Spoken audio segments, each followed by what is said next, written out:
look, what's happening in a destabilized state like Myanmar uh, is starting to happen, as shocking as it may seem, in Western countries, and that is that Chinese transnational gangs with connections to casinos, with connections to fentanyl trafficking, Belt and Road projects are supported.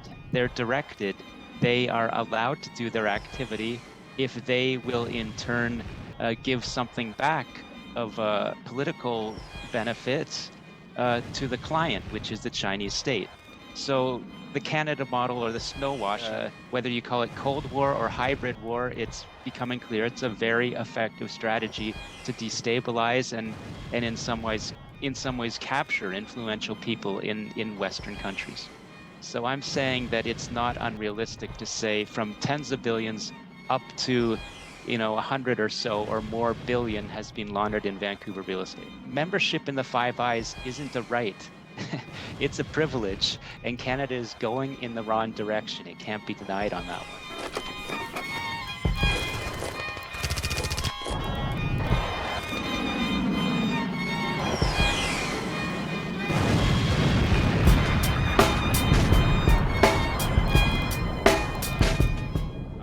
Mr. Cooper, really nice to speak with you. You are a longtime Canadian investigative journalist, specifically focusing on corruption, Chinese Communist Party involvement in Canada and overseas, money laundering, etc. And we'll get into those topics. And obviously the recent successful author of Wilful Blindness. Congratulations on your book. Thanks for that, and thanks for having me. Could you just explain to those that may not know you your brief background and how you got into, one, investigative journalism, and how you ended up into your specialty, and then obviously publication of your book and where you're at now? Yeah, it's really been I've been in journalism for 16 years. I went to school at University of Toronto and did the law school undergraduate with my history, philosophy, and logic, English, very broad education, and then decided I did not want to go to law school and eventually got into journalism. But I found right from the start I was attracted to court cases, sitting in court, seeing the testing of evidence, and recognizing that I was drawn to the most serious stories and corruption, high-level corruption, money laundering, drug trafficking. Those came as a natural interest because I was a young reporter in Vancouver. And as I've, explained to others, I was shocked and disturbed by the open air drug market in the downtown east side and how thousands of Canadians were dying in ways that it didn't appear to be the first world, law and order country that I had grown up to believe in. And so just to cut it short, I just, as a reporter, I started to follow the money. And year by year, it became clear that real estate and narco proceeds were connected in Vancouver. How they were connected, it wasn't always clear, but Vancouver was appearing to be a city much like Miami that was much influenced by South American corruption and cocaine proceeds. But the story in Vancouver was different. Eventually, I figured out this casino money laundering story and how what became known as the Vancouver model. That is how triad drug banks based out of Hong Kong, Macau, and China move proceeds around the world of drug trafficking, of heroin, of fentanyl, but they also use ultra wealthy Chinese business persons to move that money in a symbiotic trade. So that's really how I got up to Willful Blindness. In a nutshell, it's sort of 10 years of research, realizations, epiphanies, and then it came into this, almost 500-page book of evidence and a personal story of how I figured this out and how I got close to sources, whistleblowers that were just extremely disturbed with what's going on in Canada. And to finish up, what I've added to the discussion and what I know is of interest to agencies in our ally countries around the world, and of course Australia, the United States, and United Kingdom, is that how connected the Chinese Communist Party, Chinese intelligence, China's United Front Work Department is to these Chinese transnational gangs, and how something called the United Front uses gang operatives, tycoons, community leaders, and really co-ops them and uses them towards the Chinese Communist Party's ends. And this is something that some people would call essentially, whether you call it Cold War or hybrid war, it's becoming clear it's a very effective strategy to destabilize and in some ways capture influential people in Western countries. And I've seen your descriptions elsewhere on hybrid war, asymmetric war, unconventional war, and how the Chinese Communist Party puts this into effect abroad, but now most particularly in Canada. Can you describe what this Vancouver, now what's becoming known as the Canada model of the snow washing, of using Canada and infiltrating our national infrastructure, for lack of a better term, both municipally, provincially, and federally, and how does that play into their strategy? Yeah, it's a complex strategy, and I like to say that I don't think that the people in Beijing always have the strategy completely figured out and the actors completely figured out. There are complex players that are playing all sides. Self-interest, business interest, greed, and fear are all part of the mix. But what is clear is that Beijing has a very long game and the ability to leverage and co-opt that not exactly the ability, but the desire to co-opt anyone that immigrates from China and attempt to use them and control them. So how it works, look, what's happening in a destabilized state like Myanmar uh, is starting to happen, as shocking as it may seem, in Western countries, and that is that uh, Chinese transnational gangs with connections to casinos, with connections to fentanyl trafficking, Belt and Road projects are supported. They're directed. They are allowed to do their activity if they will in turn give something back of political benefits to the client, which is the Chinese state. So the Canada model or the snow washing, just to focus in on the financial side, it's best to just walk through an easy transaction. Let's say a wealthy official with connections to the United Front in China maybe wants to, like many Chinese officials, invest abroad. They have $1 million. They make a connection with a loan sharking gang in Vancouver who has met them in a Macau casino. Of course, it's not legal to gamble in China, but it is in Macau. So the Chinese official is invited to go to Vancouver. He is told, once you land in the Richmond airport, hit me up with a WeChat text, go to the casino. Most specifically, it was the River Rock Casino, where there was a scheme where these ultra wealthy, high limit gamblers, almost exclusively from the People's Republic of China, traveled to that casino. They texted the gangster. He met them in a parking lot, let's say a Costco very near the casino. He gets $1 million in cash, $20 bills, sometimes hundreds, walks into the casino easily against all money laundering indicators and really the law, gets chips, gambles, and he maybe he gets lucky that night or that week. He converts his million to 1.5 million, and so of course he's got a down payment if he wants on a Vancouver property. Uh, but let's focus on what is accomplished by the loan shark is you've lent out that million in drug cash, and the gambler pays back in China with a bank deposit. So uh, you're also getting some interest on that. So the wealthy official has gotten $1 million out of China. The gangster has washed his Vancouver drug cash. He's got taken payment back in China. Of course, that will go from the drug trafficker's bank account to a factory in southern China to produce some more fentanyl precursors and send those precursors over to Vancouver to be pressed up in a lab, fentanyl produced, the drug sold around the world, cash collected, and the process repeats. So that's the financial side.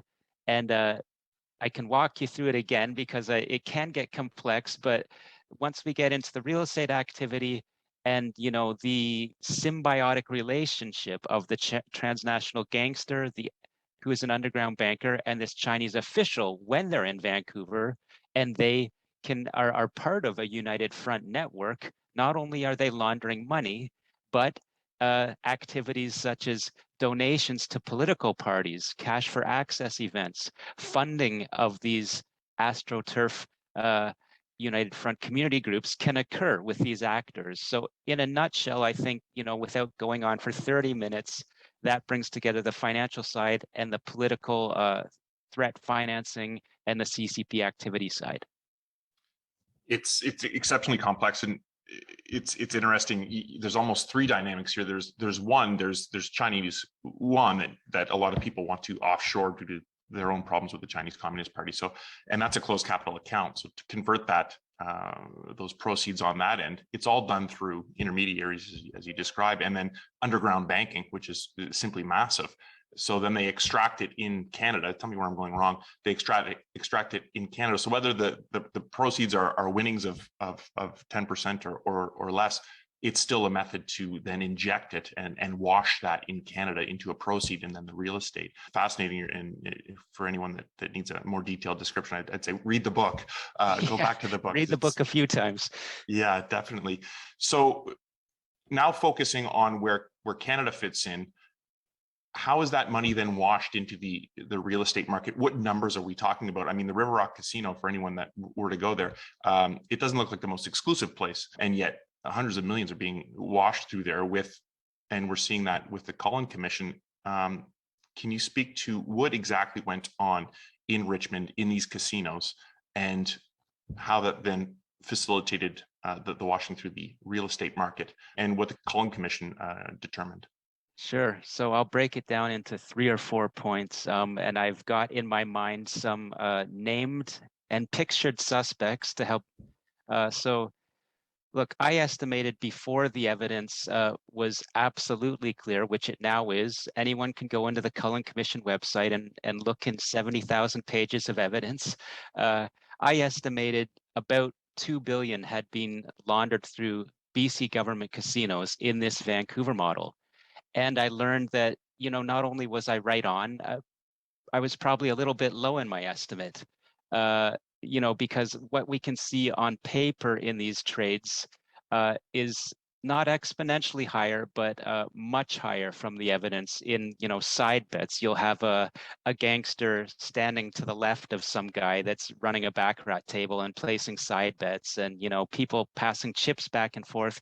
No one can keep track of how much money passed through those casinos.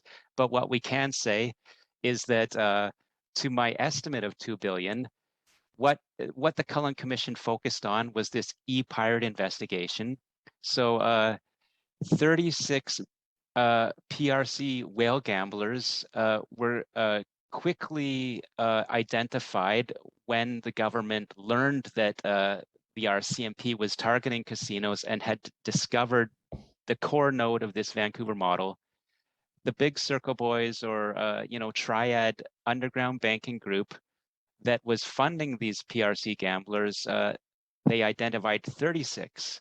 Those were immediately put on so-called cash conditions for the River Rock Casino, meaning they couldn't gamble anymore unless they came in with a bank slip.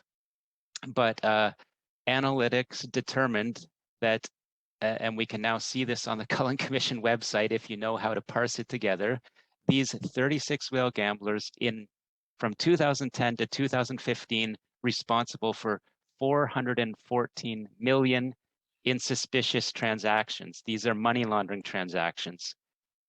And so reported to FinTrack. So that's 36 gamblers. There were close to 1,000 high-risk similar gamblers identified over the years, the recent years, in BC Lottery Corporation casinos. This has been going on since the late 1990s, with elite transnational heroin traffickers being the #1 patrons and the #1 loan sharks together inside the Richmond casino, right? So this has been going on for decades. I've pointed to 36 PRC whales investigated by the RCMP, responsible for about 500 million, let's say, in 5 years. So multiply that by hundreds. That gives you an idea of the scale. But as people tell me, as police sources tell me, the casino activity is the tip of the iceberg of the related real estate activity. And I say it's hard to exactly quantify how much money has been laundered in Vancouver and Toronto by the triad networks, who are, by the way, facilitating, we now know, elite Middle Eastern crime, elite Mexican, the top Mexican and Colombian cartels have made their home in Vancouver, are using it. And the Chinese triad underground banks are laundering all their money and moving it around the world. But to not get too complicated here, look, I estimate from tens of billions and above has been laundered in this Vancouver model in Vancouver real estate. And that goes from people buying single family homes, knocking a tear down that, what we call a tear down home down, a Vancouver special that they bought for, let's say, 1 million, then laundering drug money into it through the very same casino loan sharks and building it up into a mansion and selling it for, let's say, 5 million. That's one indicator of the money laundering going on. But there are real estate developers that are banned from BC Lottery casinos for Vancouver model transactions. There are Hong Kong real estate developers directly connected to triad activity that have been some of the biggest developers in Vancouver since the late 80s. So I'm saying that it's not unrealistic to say from tens of billions up to, 100 or so or more billion has been laundered in Vancouver real estate. Your reporting is typically focused on Vancouver. That's been the jump off spot, but you've also identified this happening in Toronto, and you've scratched the surface as well in other provinces. This is happening coast to coast, and that's why you've alluded to the fact that this isn't just the Vancouver model. This is the Canada model. But with that, and no offense, you're just a reporter, quote unquote, just a reporter. And it seems like you've been explaining this and parsing this for decades now. Yeah. Before I forget, can I just jump in on your point? But look, yeah, coast to coast. So Prince Edward Island, very same PRC, whale networks are facilitated in Prince Edward Island. You can see their activity in Eastern Canada. You can see it in Montreal. You can see it in the prairies. You can see it most especially in Vancouver proportionately, but very, very active also with Iranian underground money laundering networks in Toronto. And so again, I'll point your viewers and listeners to the Cullen Commission records in closing arguments from the federal police point to elite triad international professional money laundering service based in Ontario and Vancouver. So of course, this accords perfectly and corroborates perfectly my reporting. And these networks are what's known as the company, the Big Circle Boys, 14K Triad. Basically, the biggest international money laundering services in the world are based if we're talking about outside China, they're most strong, and Hong Kong, and Macau, they're most strongly based in Toronto and Vancouver for the Western world. Now, you've been trying to educate the Canadian population for a while now, not just in Canada, abroad. But this was explained, I believe, in the late 90s by the Sidewinder report that tried to wave the flag on this and say there's problems here, and by and large ignored by policymakers. What happened? How has this gone so astray and a blind eye or willful blindness? Where is that coming from within the both institutionally, whether it be CSIS, RCMP, municipal, CRA, and what about our politicians who should be pressing on this? We've got a housing crisis, and if looking at the deaths in Vancouver is any indication of the impact of fentanyl, we've got a serious problem on our hands. Yeah, well, to start with Sidewinder, I don't even think that the authors or the people whose reporting it was based upon, who were whistleblowers in Hong Kong in the 1990s, on how gangsters were infiltrating Canada's immigration process in Hong Kong in the High Commission. No one would say it's a perfect report. It was much maligned and over maligned. And, there may even been, a few assertions that were jumped on as overly broad or overly aggressive, but this was a draft report. And I think the fullness of time and the fullness of reasonable examination, reasonable people say this was a report that got most of it right. And not only that, it was an innovative report in the world by Canadian intelligence and police that really got this model that is troubling the world right now correct. You know, back in the late 90s, why was it ignored? There's there's theories, there's suspects. I think suffice to say that elite capture, pressure back on Canadian intelligence findings was bureaucratic efforts to bury the report. Absolutely, it's undeniable that that occurred. Why can I say that? Look, in the book, I go to David Mulrooney, who's probably the former ambassador to China, who's one of the top truth speakers in the world right now because he's set free of government and he can, while still respecting, national secrets acts and things like that, he can speak about how deeply corrupt China's leadership is and how they've captured elites in Canada. So just to give a data point, I believe now the spread between Canadian citizens' view of how our country should engage China versus the leadership, especially with our current government, 87% of Canadians are indicating that they have major concerns with our engagement with China and China's activity. And yet we have leaders, including our current ambassador, who are saying China is still on the rise. Let's get in while it, let's get in on well, we can still get great deals, and pushing a narrative of disproven facts that have been out there with a very powerful set in Ottawa, Montreal, Toronto mostly, with a great big node in Vancouver of a business elite that is pushing further engagement and is really suppressing the evidence of corruption. And look, without naming names, I can point to from extremely credible sources that have all their information as proven correct. There has been deep corruption of powerful Canadian people all across the country, but I'm going to point mostly to British Columbia, Ontario, and Quebec, from both Chinese transnational crime networks and Chinese Communist Party networks.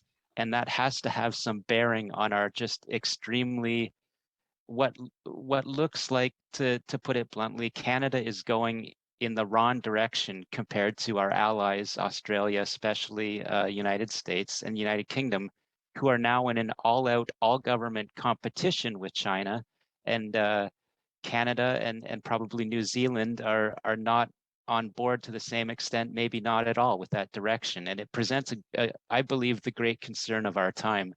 Probably not to get outside of my frame here, but along with climate change, this is the problem our next generation is facing. Membership in the Five Eyes isn't a right. It's a privilege, and Canada is going in the wrong direction. It can't be denied on that one. Well, to point it in the other direction, maybe they have it right. Maybe this strategic ambiguity with the U.S. faltering and perhaps the party in power right now and our dear leaders, Barton, McCallum, the Desmarais family, Falcon, and most recently, Alan Zeman out of Quebec had an interesting article the other day. How are they getting it wrong? What's so wrong with, what's good for the goose is good for the gander? Canadians are house prices are at all-time highs. Everyone's weathered the pandemic relatively well. What is so wrong with strategic ambiguity, engaging with the Chinese and maintaining the Canadian economy in these trying times? Well, the first is a slash economic moral argument, and the second is a straight moral argument.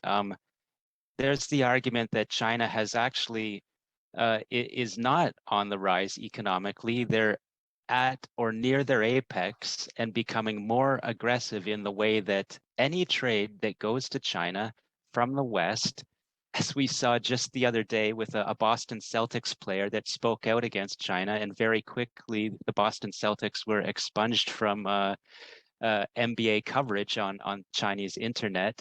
You cannot do business in China at any level without your democracy, your business, your society being leveraged towards doing what China wants you to do, and that's becoming increasingly apparent.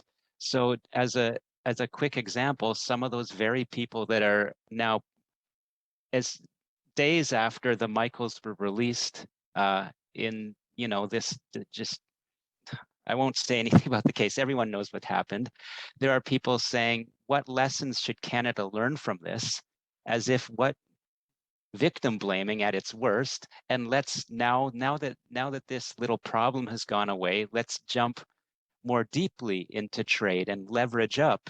Uh, those people are the same ones that are saying it's wrong of Canadian politicians to stand up and say there's a genocide or crimes against humanity going on in Xinjiang.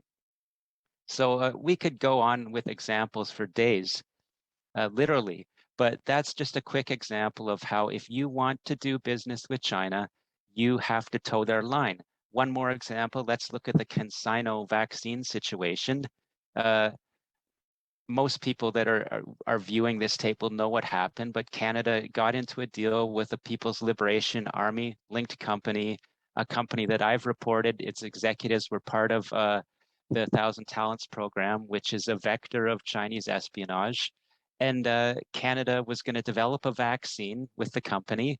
And lo and behold, around the time there was a rule of law proceeding, which didn't benefit Man Wanzhou in Vancouver, uh, the shipment of materials that Canada contractually was supposed to have for this vaccine stopped in China. So again, hostage diplomacy style leverage, lives are at stake. You do a deal with China, and if something goes wrong and they want you to just throw the rule of law aside, the deal is done and you're left in the lurch. Not only that, your citizens counting on a potentially life-saving vaccine are now not only at the front of the line, they're out of the line. So that's the moral economic argument. The moral argument is the who how can you argue that you do business with a country that is committing genocide against a minority population in its sort of expansive land hunger really is at the and resource hunger is at the root of that situation. So I think I could go on, but that's my answer. No, that's a fair answer. You spoke to the privilege of Canada being part of Five Eyes. Interesting determinations likely to come by the end of this month, if not next, with regards to Huawei. From your perspective, is Canada a reliable ally? We've seen AUKUS come off, and we've seen the Quad come off. Canada not feature at all. Some within the Laurentian policy elite think that's not a big deal. Are our allies looking at us with winced eyes? I think so. Before, we were left out of that important new Indo-Pacific deal, which, by the way, is not just about submarines. It's about sharing of the highest level intelligence on, AI and cyber, everything that is essential to this great power, all of government competition with China that is on now and has been for a while. Canada is left out of that. So for the people trying to sugarcoat that, Canada was never going to be on that, anyway, or it's not an indicator that we're, starting to lose our presence with the Five Eyes.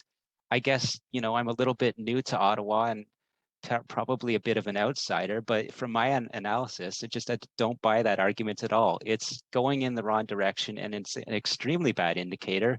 And it's an alert to the people that are supposedly policy experts and leaders in Canada that I think it's time to start turning that ship, because the ship turns very slowly, but it's going in the wrong direction. Bad ally, I don't know.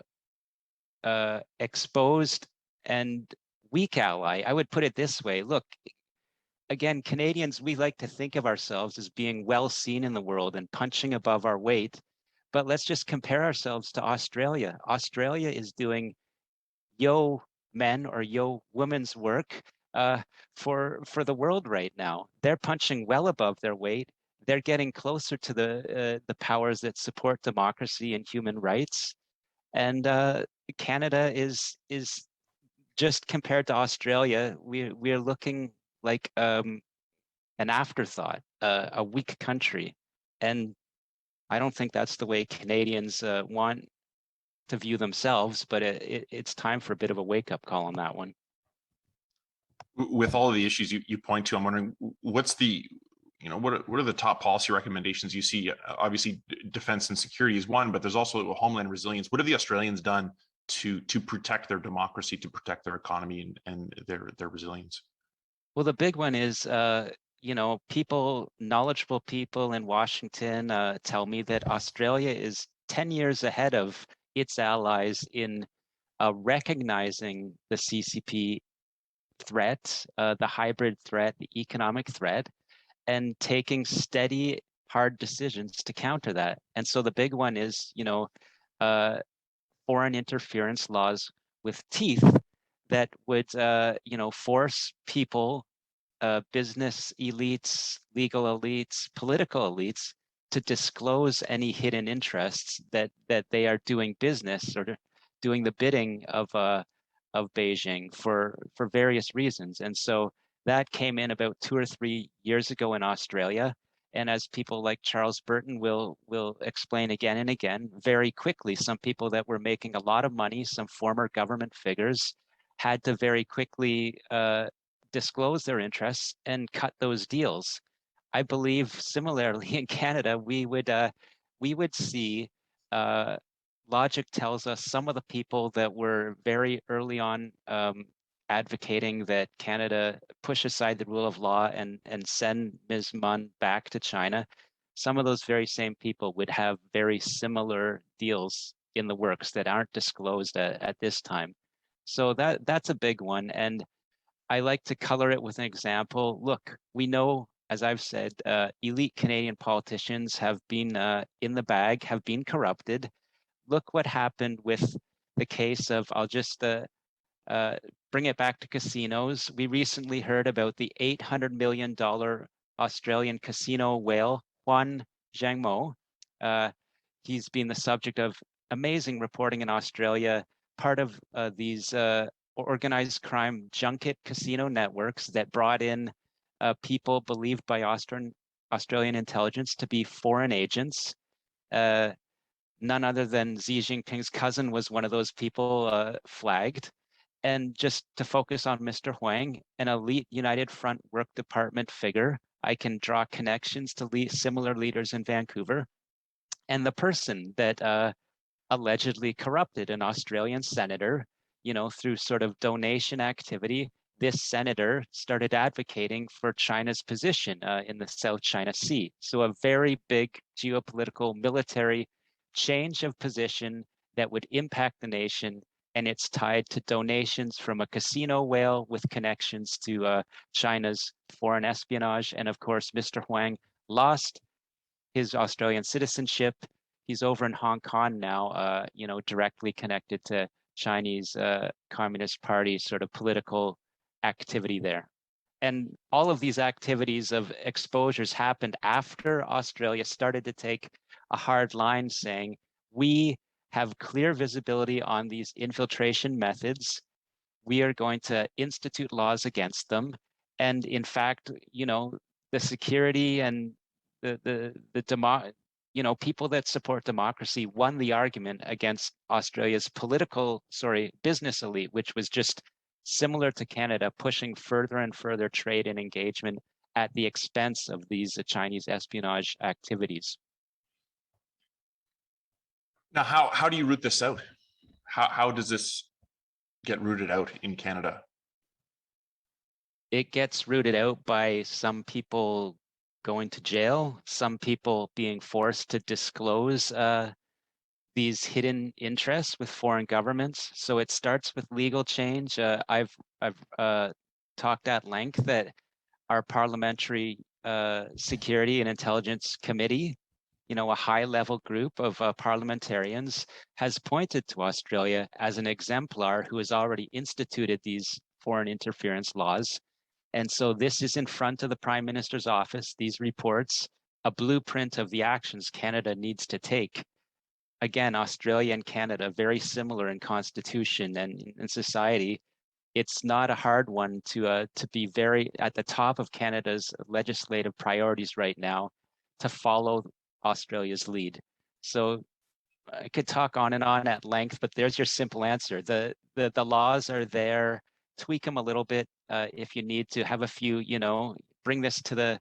Let's restart the Canada-China Relations Committee as it relates to, Canada's position in the Five Eyes and what needs to happen, and get those laws in effect.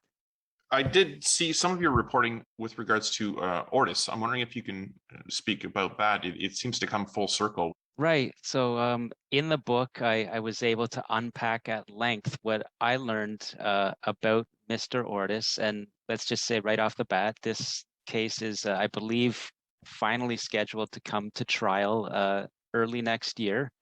Uh, we don't know if Mr. Ortis denies any of the allegations against him, but I have certainly tried to reach out to him and his lawyer multiple times and never heard back.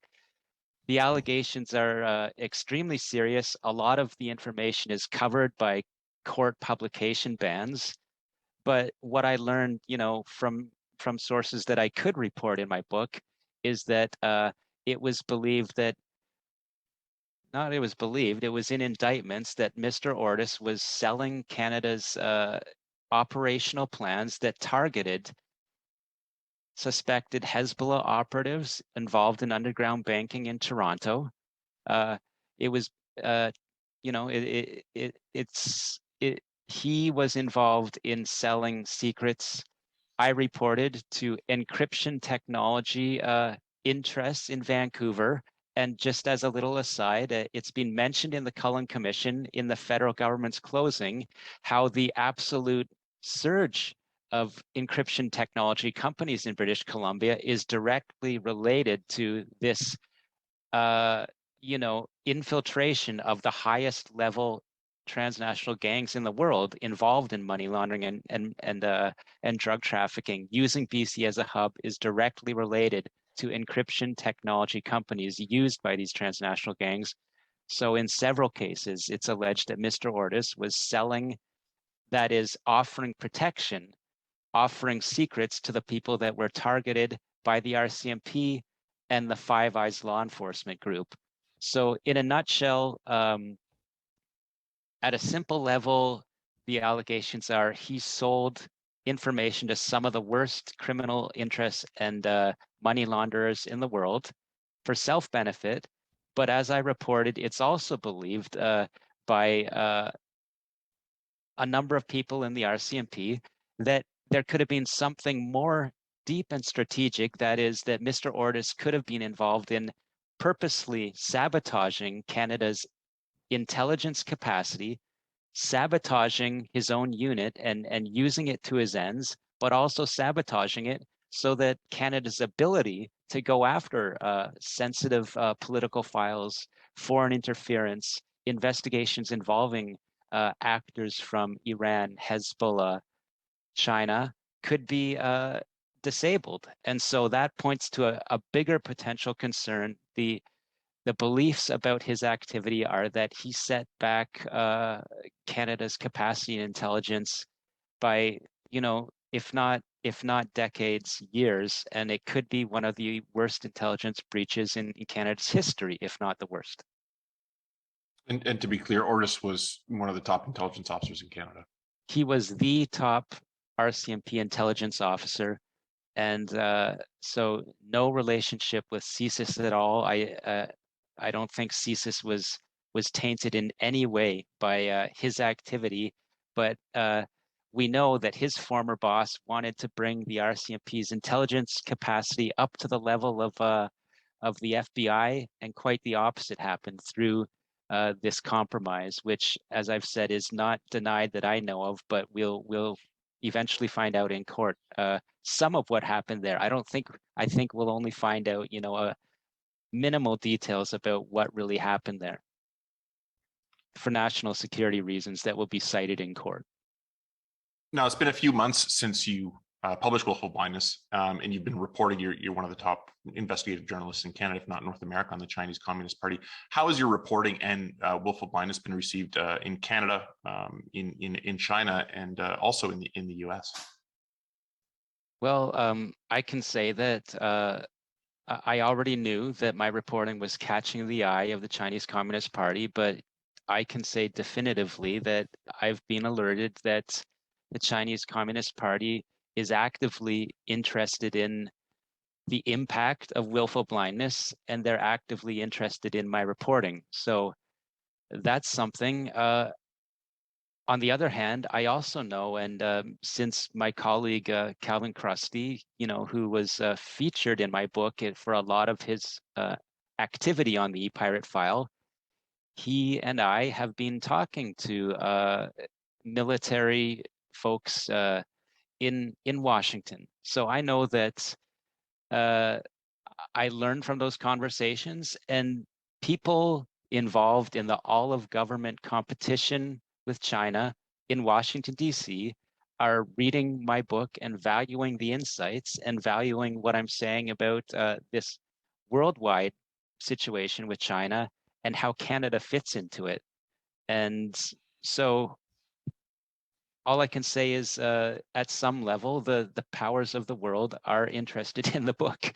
And I guess, I'm that's rewarding to me. It also is a somewhat, of course, scary that China's interest is increasing, but the reporting has to continue.